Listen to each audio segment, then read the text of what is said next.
अस्सलाम वालेकुम। जमायत प्री नहम मजमून है हमारा मुतालिया पाकिस्तान, और आज हमने पढ़ना है सफ़ा नंबर 47 और 48 के ऊपर।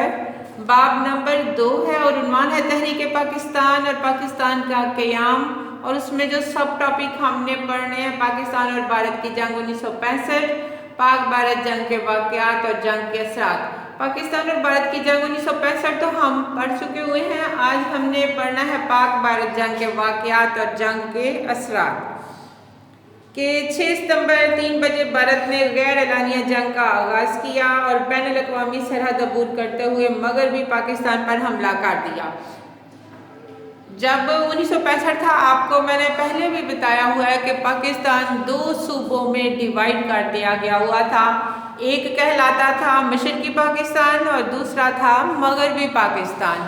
मगरबी पाकिस्तान ये जो आज मौजूदा 5 प्रोविंस है, हमारे 5 सूबे हैं ना, ये पंजाब, सिंध, बलूचिस्तान और सूबा खैबर पख्तूनख्वा और गिलगित बिल्तिस्तान, ये 5 सूबे आते थे मगरबी पाकिस्तान में। और दूसरा मशरक़ी पाकिस्तान कहलाता था दूसरा सूबा, वो जो अब मौजूदा प्रेजेंट बांग्लादेश है मुल्क, तो वो हमारा बंगाल का सूबा होता था और उसे हम कहते थे मशरक़ी पाकिस्तान। लिहाजा यहाँ पे कहा गया है कि उन्होंने सरहदों को अबूर करते हुए मगरबी पाकिस्तान पर हमला कर दिया। इनमें लाहौर सेक्टर था, रन ऑफ कच्छ था, सियालकोट और कश्मीर वगैरह के महाज शामिल थे। इस मौके पर सदर पाकिस्तान जनरल अयूब खान ने रेडियो और टीवी पर कौम से खिताब करते हुए फरमाया कि हमारे बहादुर सिपाही दुश्मन को पसपा करने के लिए आगे बढ़ रहे हैं। पसपा करना, उनको शिकस्त देना, पीछे हटाना। तो हमारे बहादुर सिपाही दुश्मन को पसपा करने के लिए आगे बढ़ गए हैं और पाकिस्तान की मुसल्लह अफवाज बहादुरी का मुजाहरा करेंगी। हमारी मुसल्लह अफवाज मुकाबले शिकस्त जज्बे से दुश्मन को शिकस्त देगी। भारतीय हुक्मरानों को ये इल्म नहीं कि उन्होंने किस कौम को ललकारा है।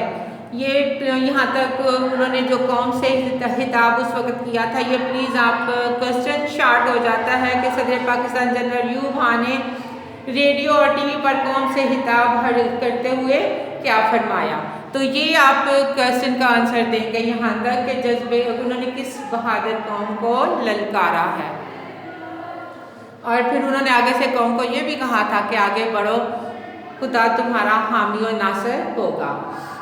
पाकिस्तान की फ़ौज ने जवामर्दी के साथ अपने से कई गुना बुरे बड़े दुश्मन का मुकाबला किया और पाकिस्तान की बहादुर अवाम ने अपनी फ़ौज का भरपूर साथ दिया।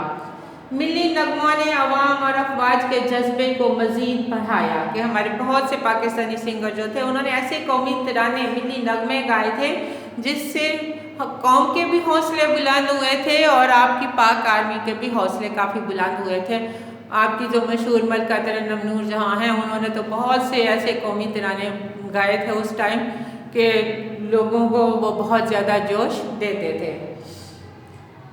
लाहौर वाहगा के महाज पर मेजर राजा अजीज़ भट्टी और उनके साथियों ने दुश्मन का डटकर मुकाबला किया।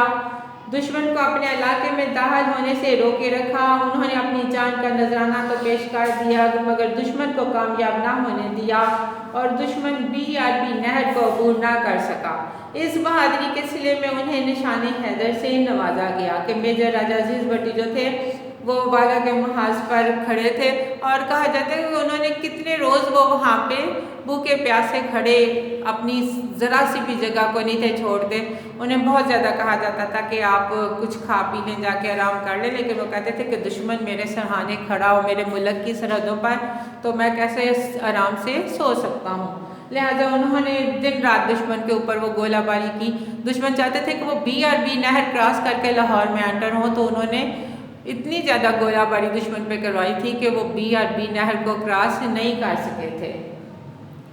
फिर कि जब उसी में उन्होंने शहादत पाई तो फिर उन्होंने शान हैदर का जो एजाज़ होता है सबसे बड़ा पाक आर्मी का, उससे नवाजा गया था। फिर कि चविंडा के मकाम पर टैंकों की बहुत बड़ी जंग लड़ी गई कि ये सियालकोट जो चविंडा का महाज था, वहाँ पे तो टैंकों की अच्छी खासी लड़ाई जो तारीख में बड़ी मशहूर जंग है। ہمارے جوانوں نے اپنے جسموں پر بم باندھ کر دشمن کے ٹینکوں کا راستہ روکا۔ ہماری فضائیہ نے بھی اپنی صلاحیت سے بڑھ کر دشمن کا مقابلہ کیا۔ صرف ابتدائی 3 دنوں میں بھارتی فضائیہ کی کمر توڑ دی گئی کہ جو چونڈا کا محاذ ہوا تھا وہاں پہ دشمن جو تھے، بھارت کے بارے میں کہا گیا تھا کہ وہ 1000 ٹینک لا رہے تھے اور ہمارے پاس اتنے زیادہ ٹینکس نہیں تھے۔ جب پاک آرمی نے عوام سے یہ کہا کہ آپ ہمارا ساتھ دیں تو جو چونڈا کے بہت سے جوان لڑکے تھے انہوں نے اپنے ساتھ بم باندھ کے تو ان کے ٹینکوں میں کود گئے تھے، جس کی وجہ سے وہ ان کے ٹینک جو تھے تباہ جب آگے سے ہوئے تو پیچھے والوں نے جب دیکھا کہ آگے سے ہمارے ٹینک یوں تباہ ہوئے ہیں تو وہ پیچھے بھاگنا شروع ہو گئے تھے اور یوں ہماری فوج فتح یاب ہوئی تھی۔ ہماری فضائیہ نے بھی اپنی صلاحیت سے بڑھ کر دشمن کا مقابلہ کیا۔ صرف ابتدائی 3 دنوں میں بھارتی فضائیہ کی کمر توڑ دی گئی۔ فضائی جنگ میں اسکواڈرن لیڈر MM عالم کا نام ہمیشہ کے لیے تاریخ میں رقم ہو گیا۔ یہ پلیز انڈر لائن کر لیں، شارٹ کوئسچن بھی ہو سکتا ہے اور MCQs بھی ہو سکتے ہیں۔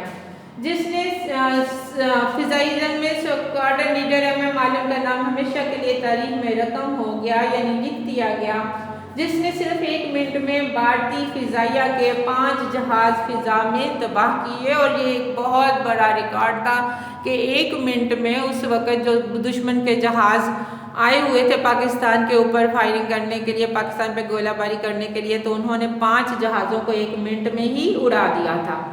ہمارے فوجی جوانوں نے جنگی تاریخ کے یادگار کارنامے سارے انجام دیتے ہوئے جہاں میں شہادت نوش کیا، جبکہ عوام کا جذبہ بھی دیکھنے کے قابل تھا۔ پھر جنگ کے اثرات کے اس عوامی جوش و خروش کے پیش نظر پاکستان کے 3 شہروں لاہور، سرگودا اور سیالکوٹ کو حلال استقبال سے نوازا گیا۔ یہ انڈر لائن کر لیں کہ کن 3 شہروں کو حلال استقبال سے نوازا گیا، لاہور، سرگودا اور سیالکوٹ۔ اس جنگ کی بدولت پاکستان کے عوام میں قومی یکجہتی اور اتحاد کی روح پیدا ہوئی۔ پوری قوم نے اپنے ذاتی اندرونی اختلافات کو بلا کر متحد ہو کر پورے نظم و ضبط کے ساتھ حملہ آور دشمن کا مقابلہ کیا۔ صدر پاکستان کی اپیل پر پوری قوم نے دل کھول کر چندہ دیا۔ نوجوانوں نے ہسپتال جا کر اپنے زخمی بھائیوں کو خون دیا۔ اس جنگ میں برادر اسلامی ممالک نے پاکستان کا بہت ساتھ دیا۔ اس جنگ کی وجہ سے پاکستان کا دفاع مضبوط ہوا اور مسئلہ کشمیر اجاگر ہوا۔ پیارے بچوں، آج کا ہم لیکچر یہیں تک رکھیں گے، باقی کا ہم انشاءاللہ کل کریں گے۔ اللہ حافظ۔